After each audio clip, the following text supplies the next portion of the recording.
دیکھیں کیبنٹ کا ڈیسیژن نہیں ہوا، ڈپٹی پرائم منسٹر کو نہیں پتا، پیپلز پارٹی کو نہیں پتا، وہ اسٹیبلشمنٹ کے کٹ پتلی تصور ہوتے ہیں۔ ویسے تو یہ پوری شہباز حکومت ہی اسی طرح ہی ہے، جس انداز سے فارم 47 کی یہ پیداوار ہیں، جس طرح یہ بوٹ کو عزت دو کے نعرے کے ساتھ یہاں مسلط کیے گئے ہیں، ریجیکٹڈ لوگ ہیں، تو میرا خیال ہے ان کی حیثیت تو اتنی ہی ہے جتنا آپ کو میں گزارش کر رہا ہوں۔ دوسری بات یہ ہے کہ عطاء اللہ تارڑ کو آج سے دیکھیں 2 ہفتے پہلے انہوں نے کہا جی ہم اے پی سی بلائیں گے، ہم نے کہا ٹھیک ہے ہم آئیں گے۔ دوسری بات انہوں نے جا کر کے شہباز شریف نے خود عمر ایوب سے ہاتھ ملایا اور کہتے ہیں کہ جی آئیں ہم سے بات کریں، اور پورے 2 مہینے 3 مہینے سے نیریٹو بلڈ کر رہے تھے جی یہ دیکھو ملک کو اسٹیبلٹی چاہیے اور یہ ہم سے بات نہیں کر رہے۔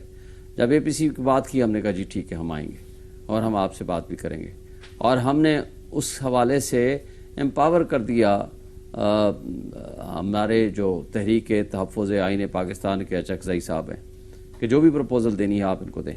اچانک سپریم کورٹ کا فیصلہ آتا ہے اور یہ باولے ہو جاتے ہیں اور پاگلوں کی طرح ایسی حرکتیں شروع کر دیتے ہیں کہ جو میں سمجھتا ہوں کہ کسی لحاظ سے مجھے بتائیں لیٹسٹ کون سا ایسا واقعہ ہے جس سے یہ متاثر ہو کے یہ بہکی باتیں کر رہے ہیں۔ کہتے ہیں جی سائفر کا کیس ہے، بھائی اس کو 2.5 سال بعد آپ کو یاد آیا اور جو کہ سائفر کا کیس ہی ختم ہو گیا، جبکہ اس میں تو یہ خود مجرم ہیں، یہ ملزم بھی نہیں مجرم ہیں۔ اب تو ان کے پراسیکیوٹر جنرل سید احمد علی شاہ نے کورٹ میں آ کر کہا کہ جی اس سائفر میں لکھا ہوا ہے کہ آپ عمران خان کو ہٹا دو ورنہ نتائج بھگتنے کے لیے تیار ہو جاؤ، اور انہوں نے کہا تھا بیگرز آر ناٹ چوزرز اور امریکہ ہمارا وینٹیلیٹر ہے، لیکن عمران خان نے ملک کی سلامتی اور خود مختاری کا دفاع کیا۔ کسی پارٹی پہ بین لگانا ہو تو اس کے لیے 2 چیزیں ہیں، جس نے ملک کی ساورنٹی کے خلاف کام کیا ہو یا ملک کی انٹیگریٹی کے خلاف کام کیا ہو۔ مجھے بتا دیں کہ اس میں سے کون سی بات ہے۔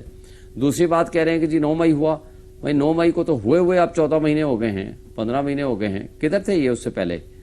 اور اس کے بعد تمام 9 مئی کے مقدمات میں 99% وہ خارج ہو چکے ہیں۔ اب اگر 9 مئی میں واقعی ان کے پاس ہمارے خلاف کوئی ثبوت تھا تو ہم نے ان کو کیا کہا تھا کہ آپ آئیں جوڈیشل کمیشن بنائیں، کیوں نہیں بنایا انہوں نے؟ اور ہماری آج بھی 14 مہینے سے وہ پٹیشن پینڈنگ ہے، سپریم کورٹ نہیں لگا رہی۔ اور پھر اگر ان کے پاس واقعی ہمارے خلاف ناقابل تردید شواہد تھے، سرگودا کے جج کو جا کر یہ فائرنگ نہ کرتے، زبردستی اس سے آرڈر لینے کی کوشش نہ کرتے، اس کے ریڈر کو اغوا نہ کرتے۔ پھر یہاں جمال منتخیل صاحب کے پاس جب آیا سپریم کورٹ میں کیس حمزہ کیمپ والا اٹیک کے اوپر 9 مئی کے جی ضمانتوں کا معاملہ، انہوں نے کہا جی کیا ایویڈنس ہے؟ کہتے ہیں جی ایویڈنس ان کے خلاف ہے، وہ لاہور کا کوئی اسپیشل برانچ کا کوئی ایک سپاہی ہے اس نے ایویڈنس دی ہے۔ یہ ٹوٹل ان لوگوں کے کیسز ہیں۔ اور پھر آپ پاکستان کے سب سے بڑی پولیٹیکل پارٹی کو کے خلاف اس طرح کی باتیں اس وقت کر رہے ہیں جب ایڈمیٹڈلی 180 سے زائد سیٹیں ہم جیتے ہیں فارم 45 کے مطابق، اور فارم 45 کا کیس ہمارا سپریم کورٹ آج تک نہیں لگا رہی، ایک پہلی پیشی بھی نہیں کی۔ اور اس کے ساتھ ساتھ اب یہ جو بہکی باتیں کر رہے ہیں، خواجہ آصف ہو یا مریم نواز ہو، ان کے منہ سے جھاگ نکل رہی ہے اس لیے کہ ان کو سمجھ آ رہی ہے کہ سب سے بڑی پولیٹیکل پارٹی ہے، اور وہ کہہ رہے ہیں کہ جی 3 مہینے بعد ہمیں پتہ ہے کہ ہمارے کیسز کھلیں گے۔ کیسز تو آپ کے ابھی کھل رہے ہیں، ابھی وہ ٹریبونلز کا فیصلہ ہے، ٹریبونلز نے میرے کیس میں پچھلے 5 مہینے سے اور لاہور ہائی کورٹ میں بھی ایک بات کر رہے ہیں اپنے فارم 45 لے آئیے، اور یہ بھاگ رہے ہیں، کبھی الیکشن کمیشن بھاگتے ہیں، کبھی آرڈیننس لے آتے ہیں، کبھی الیکشن ایکٹ میں ترمیم کر لیتے ہیں کہ نہیں جی ہم ریٹائرڈ ججز لگا سکتے ہیں without consultation of the chief justice concerned high court کا۔ اس طریقے سے ان حرکتوں سے جن کو الیکشن میں جیتے نہیں ہیں، اچھا جی قوم ان کو ریجیکٹ کر چکی ہے، یہ ریجیکٹڈ لوگ اس طرح کی ان حالات میں بغیر کسی وجہ کے باتیں کرنے کا مقصد ہے، یہ بوکھلاہٹ کا شکار ہیں، اور اس کے پیچھے اسٹیبلشمنٹ ہے، اور ان لوگوں کے پاس نہ اختیار ہے، نہ ان کے پاس کمپیٹنس ہے، نہ اخلاقی جواز ہے، نہ آئینی جواز ہے اس طرح کی کوئی بھی حرکت کر سکے۔ اچھا فرمائیے گا کہ الیکشن کمیشن نے جو آج اعلامیہ جاری کیا ہے اس میں انہوں نے سپریم کورٹ کا حکم ماننے انہوں نے رضامندی ظاہر کی ہے، لیکن ساتھ میں یہ بھی کہا ہے، آپ نے پڑھ لیا ہے، آپ اس میں یہ بھی کہا گیا کہ اگر کوئی ہدایت ہمیں رہنمائی سمجھ نہ آئی تو رہنمائی کے لیے ہم دوبارہ جائیں گے۔ آپ کا کیا رد عمل ہے اس پہ؟ دیکھیں اچھی بات کی ہے، اگر وہ واقعی امپلیمنٹ کرتے ہیں، رہنمائی لینا کون سی چیز ہے جو آپ کو رہنمائی کے لیے غرض ہے؟ سپریم کورٹ نے تو لکھ دیا ہے کہ اگر الیکشن کمیشن کو کلیریفیکیشن چاہیے ہو یا پی ٹی آئی کو چاہیے ہو تو ہمارے 8 ممبر بینچ کے پاس آ سکتے ہیں، لیکن کون سی وہ چیز ہے جو ان کو سمجھ نہیں آ رہی؟ دیکھیں پہلی بات تو طے ہے کہ 39 لوگوں کا ایفیڈیوٹ، انہوں نے اس کو ایفیڈیوٹ کی ضرورت نہیں، پی ٹی آئی کا ڈکلیئر کر دیا۔ 41 کا ایفیڈیوٹ چاہیے تھا جس میں سے موسٹلی کے ایفیڈیوٹ جمع کرا دیے گئے ہیں. 1-2 بندے ملک سے باہر ہیں, ان کے بھی آ جائیں گے, وہ جمع ہو جائیں گے. سرٹیفکیٹ ہماری طرف سے چاہیے تھا, وہ ہم نے جمع کرا دیا ہے. اب اس کے علاوہ تو ان کو سوائے نوٹیفائی کرنے کے اور کوئی آپشن ہی نہیں ہے, اور اس کو سیٹیں اس کے مطابق جو ہمارا حق بنتا ہے اس کے حساب سے ہمیں صرف آئیڈینٹیفائی کر دیں اور ہمیں لوکیٹ کر دیں. اس کے علاوہ تو کوئی اور چیز ہے ہی نہیں کلیریفیکیشن کے لیے. اسی طرح پروونسز میں انہوں نے کرنا ہے, جن جن کے ایفیڈیوٹ آئیں گے اس حساب سے انہوں نے ان کو سیٹیں لوکیٹ کر دینی ہیں. لیکن اب الیکشن کمیشن تو اس میں کوئی شک و شبہ نہیں ہے, ایک جرائم کی آماج گاہ بنا رہا ہے. جس طرح انہوں نے فارم 45 کو 47 کی حرکتیں کی ہیں, جس طرح کرپٹ ریٹرننگ آفیسر کے ساتھ مل کے انہوں نے جو کچھ کیا ہے, اور ابھی تک فارم 45 میں تبدیلیاں کر رہے ہیں.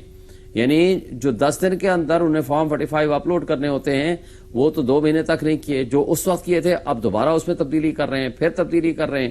تو بات یہ ہے کہ ان کو تو پتا ہے, اور پھر وہ اس ساری کرپٹ سسٹم کا حصہ بنے ہوئے ہیں. اور میرے کیسز میں 1,05,000 ووٹ دے کے جیتا ہوا ہوں. وہ کٹ پتلی جو جس کو مسلط کیا گیا, جن کو ریجیکٹ کیا گیا ہے, 50,000 ووٹ بھی نہیں لیے, اس کو MNA بنا دیا گیا. اور اس کے علاوہ کیا کیا انہوں نے, جب جج نے کہا, جسٹس طارق جہانگیری صاحب نے کہ آپ فارم 45 لے آؤ, تو بھاگ کے جا کے الیکشن کمیشن میں چلے گئے, جناب ہمیں ذرا کیس ٹرانسفر کر دیں.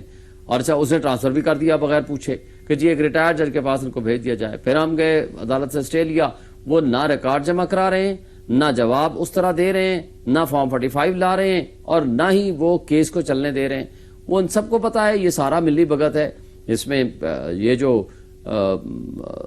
بینیفیشریز ہیں اس کرپٹ سسٹم کے, جو کٹ پتلی MNAs بنائے گئے ہیں, نمبر 2 الیکشن کمیشن ہے, سب سے بنیادی خرابی کی جڑ ہے, اور وہ کرپٹ ریٹرننگ آفیسرز ہیں جن کے خلاف ہم نے کہا تھا کہ جوڈیشری سے بندے لیں, کیونکہ یہ وہ لوگ ہیں جو آلریڈی ہمارے خلاف 3 MPO کے آرڈرز کر چکے ہیں. لیکن یہ سارے ملی بھگت ہے, اور مجھے ابھی تک الیکشن کمیشن کی اس سٹیٹمنٹ تو ٹھیک ہے, اچھی بات ہے, مگر ابھی تک مجھے ان پہ بھروسہ نہیں ہے کہ اتنا آسانی سے وہ مان جائیں گے.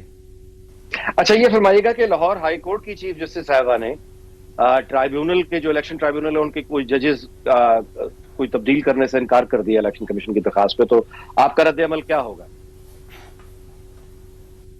دیکھیں, سپریم کورٹ میں ایک پٹیشن آئی تھی سلمان اکرم راجہ والے کیس میں, جسٹس شاہد کریم صاحب نے اس میں ججمنٹ بھی دی ہے.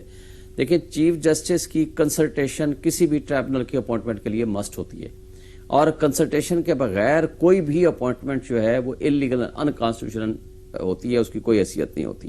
یہ سیٹلڈ لا ہے آج تک کا سپریم کورٹ کا. لہٰذا جب ٹرائبونل کے حوالے سے 2 ججز دیے گئے تھے, اور اس کے بعد جسٹس شہزاد گیبا صاحب نے ان کو لکھا کہ یہ معزز جج صاحبان آپ اپوائنٹ کر دیں ایز الیکشن ٹرائبونلز. انہوں نے کہا کہ نہیں جناب, ہمارے پاس 20 جج بھیجیں. اس کے بعد سپریم کورٹ میں ہائی کورٹ میں میٹر گیا, ہائی کورٹ نے ایک ججمنٹ دے دی, اور پھر اس کے بعد سپریم کورٹ نے کہا چونکہ آپ نئے چیف جسٹس آ رہی ہیں لہذا ان کے ساتھ آپ کنسلٹ کر لیں. انہوں نے بھی وہی فیصلہ برقرار رکھا, کیونکہ دیکھیں جب جوڈیشل فنکشنز کوئی بھی ادارہ کر رہا ہوتا ہے اس کو یہ امپاور ہوتا ہے کہ وہ کس جج کو انہوں نے مارک کرنا ہے.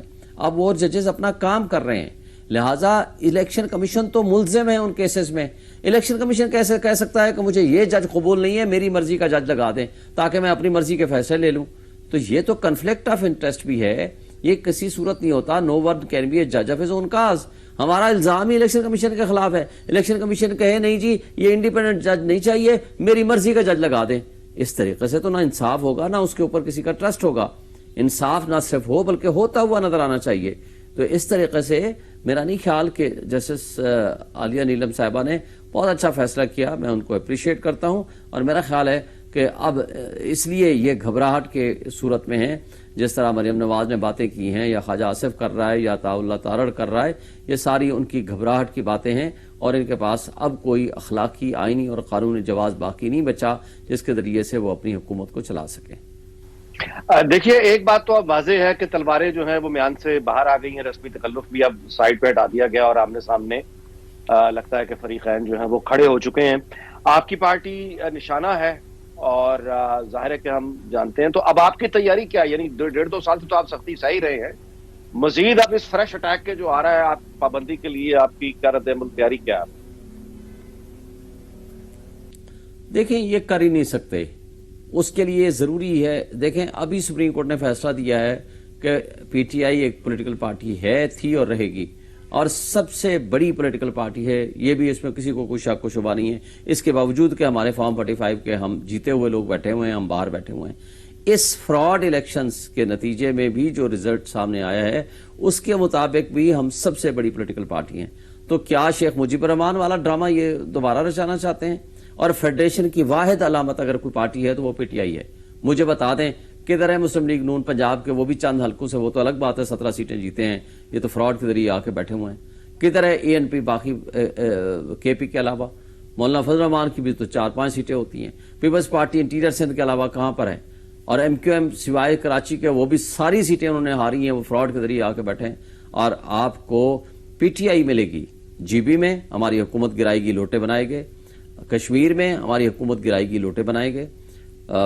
کے پی میں ہم حکومت کر رہے ہیں. پنجاب میں سب سے بڑی پولیٹیکل پارٹی ہے. فیڈرل آئی سی ٹی کی 3 سیٹیں ہم جیتے ہوئے ہیں فارم 45 کے مطابق. کراچی کی تقریباً ساری سیٹیں ہم جیتے ہیں فارم 45 کے مطابق، ہمارے پاس سارا ریکارڈ موجود ہے. اور سندھ میں اور حیدرآباد میں ہم سیٹیں جیتے ہیں، ہمارے پاس سارا ریکارڈ موجود ہے. بلوچستان میں جو 8ویں نمبر والا اس کو لا کر کے مسلط کیا گیا، سرار کاکر ہمارا دوست، وہ فرسٹ نمبر پہ تھا، 32-33 ہزار اس کے ووٹ. اس کے دوسرے نمبر پہ اچکزئی صاحب 11-12 ہزار ووٹ. اور جو اس کے بعد 8ویں نمبر والا تھا 3-4 ہزار والا، اس کو اٹھا کر کے نیشنل اسمبلی کا ممبر بنا دیا گیا. یہ ہے پوزیشن آپ کے پاکستان کی سچویشن. اگر فیڈریشن کی پارٹی محب وطن نہیں ہے، اس کو بین کرنا ہے، اگر فیڈریشن کی علامت کو آپ نے بند کرنا ہے، تو پھر اس پاکستان کے 25 کروڑ عوام کو بھی کہ پھر دریابت کرنے کے مترادف ہے، اور تو کچھ بھی نہیں ہے. اور میں نہیں سمجھتا کہ یہ جو ہمارے کٹ پتلی ہیں ان میں یہ کوئی اخلاقی ضرورت ہے، یا ان میں کوئی کیپیسٹی ہے، یا ان میں کوئی صلاحیت ہے، یا ایسی حرکت کریں گے. قانونی طور پر بھی یہ ڈکلیریشن اگر خدا نخواستہ انہوں نے کیا تو یہ سپریم کورٹ میں بھیجیں گے، اور سپریم کورٹ نے فیصلہ کرنا ہے. ان کے پاس کوئی اختیار نہیں ہے ایسا کرنے کا، اور الحمدللہ سپریم کورٹ آلریڈی فیصلہ کر چکی ہے ہمارے حق میں.